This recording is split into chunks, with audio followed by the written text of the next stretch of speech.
तो हमारा आज का टॉपिक रहेगा एनर्जी। तो सबसे पहले अगर एनर्जी की डेफिनेशन की बात करें तो it is the capacity of doing work. मतलब कोई भी बॉडी, उसमें जो वर्क है, वर्क करने की कितनी कैपेसिटी है, उसको हम सिंपल एनर्जी बोलेंगे। अब वर्क क्या होता है तो ये हमने डिटेल में पढ़ लिया है। अगर आप लोगों ने वीडियो नहीं देखी है तो डिस्क्रिप्शन में उसका लिंक है, पहले उसको जाके देख लो, तब आपको ज़्यादा क्लियर होंगी चीज़ें। ठीक है, तो ऐसी बॉडी जो कुछ भी वर्क करेगी। अब वर्क आपको पता है वर्क कैसे होता है, जब कोई फोर्स लगती है कहीं पे और कोई बॉडी डिस्प्लेस होती है तब हम उसको वर्क डन बोलते थे।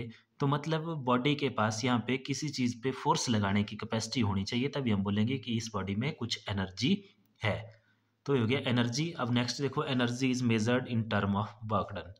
कि अब इस एनर्जी को भी हम वर्क डन की टर्म में ही मेजर करेंगे, क्योंकि जो एनर्जी है आपकी वो मेनली क्या है, वर्क डन ही तो है। जितना बॉडी वर्क डन करेंगे किसी भी ऑब्जेक्ट पे, हम बोलेंगे कि उतनी उसके पास एनर्जी है। जैसे फॉर एग्जांपल मान लो कहीं पे आपने एक टाइल का टुकड़ा रखा हुआ है, ठीक है, और उसके ऊपर कोई स्टोन लिया है जिसको फेंकेंगे, फिर चेक करेंगे कि क्या वो टूट रहा है कि नहीं टूट रहा है। ठीक है, तो अब वो अगर वो टूट रहा है तो दैट मीन्स जो स्टोन है हमारे पास, उसके पास इतनी एनर्जी है कि उसने उस काम को कर लिया। मतलब तोड़ना था उसको तो तोड़ दिया। तो किया क्या उसने, वर्क ही किया, और उसी वर्क को हम एनर्जी की फॉर्म में मेजर करेंगे। जितना भी उसने वर्क किया उसी को बोलेंगे हम कि इसकी एनर्जी इतनी थी, जो कि उस टाइल को तोड़ने के लिए सफिशिएंट थी, वो हमारे पास टूट गया। और अगर मान लो नहीं टूट रही है तो दैट मीन्स उसके पास जो एनर्जी थी, जो उसका वर्क डन रह गया, वो कम रह गया उस अमाउंट से जितना रिक्वायर्ड था उस टाइल के टुकड़े को तोड़ने के लिए। ठीक है, तो इसका मतलब है एनर्जी भी क्या है, वर्क डन नहीं है तो उसको वर्क डन की टर्म में ही मेजर करेंगे। तो अब देखो नेक्स्ट है इसके एसआई यूनिट क्या आएंगे और डायमेंशनल फार्मूला क्या आएगा।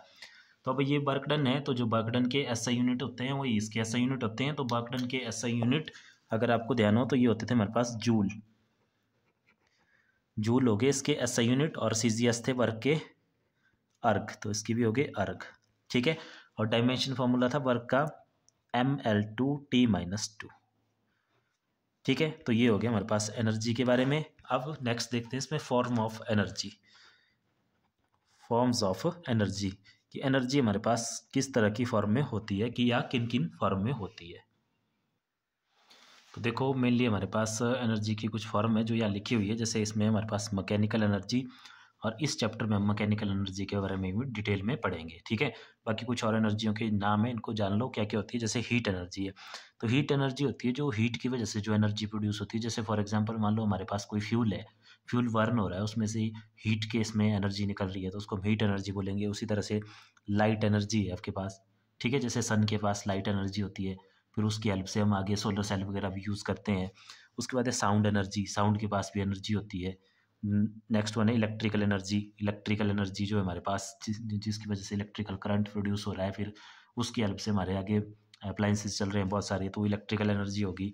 मैग्नेटिक एनर्जी है, तो मैग्नेट में भी आपने देखा होगा, जैसे मैग्नेट कुछ ऐसे पार्टिकल हैं जिनको अपनी तरफ अट्रैक्ट कर लेता है, तो अट्रैक्ट कर रहा है उनको, दैट मीन्स वो फोर्स लगा रहा है, फोर्स लगा रहा है तो कुछ वर्क डन हो रहा है वहाँ पे। तो वर्क डन हो रहा है दैट इज़ उसके पास कुछ एनर्जी है, तो उसको मैग्नेटिक एनर्जी बोलते हैं। उसी तरह से केमिकल एनर्जी है, जैसे आप लोगों ने देखा होगा जब भी कोई केमिकल रिएक्शन होता है तो उसमें क्या होती है, हमारे पास हीट वगैरह प्रोड्यूस होती है, हीट, साउंड, इस तरह की चीज़ें प्रोड्यूस होती है, तो वहाँ पे भी एनर्जी यूज़ हो रही है। और नेक्स्ट है न्यूक्लियर एनर्जी। न्यूक्लियर एनर्जी हमारे पास प्रोड्यूस होती है न्यूक्लियर रिएक्शन में। ठीक है, और इसके लिए आपने सिंपल सा ध्यान रखना है कि जो न्यूक्लियर रिएक्शन है वो सन में होते हैं हमारे पास। जो सोर्स ऑफ सनलाइट है उन उसका जो मेन कॉज है दैट इज़ न्यूक्लियर रिएक्शन, तो उसमें जो एनर्जी प्रोड्यूस हो रही है वो है न्यूक्लियर एनर्जी। ठीक है, तो ये बहुत सारी एनर्जी है, इनके बारे में हम डिटेल में आगे पढ़ेंगे कुछ नेक्स्ट क्लासेस में, कुछ आगे वाले चैप्टर्स में। फिलहाल इस चैप्टर में हम जो पढ़ेंगे वो पढ़ेंगे मैकेनिकल एनर्जी के बारे में। ठीक है, मैकेनिकल एनर्जी।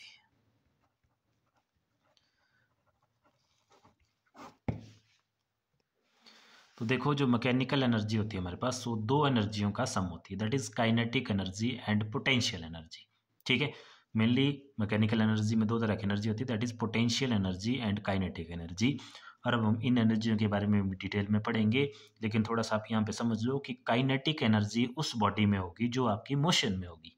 ठीक है, जैसे कोई बॉडी मोशन मोशन में है, जैसे फॉर एग्जाम्पल मान लो जैसे गन से बुलेट निकल रही है, मोशन में है, उसकी वजह से आगे जो भी वर्क डन वो करेगी, मतलब जहाँ पे भी उसको फायर किया है उसके टारगेट के ऊपर, तो उस पर वो कुछ वर्क डन करेगी।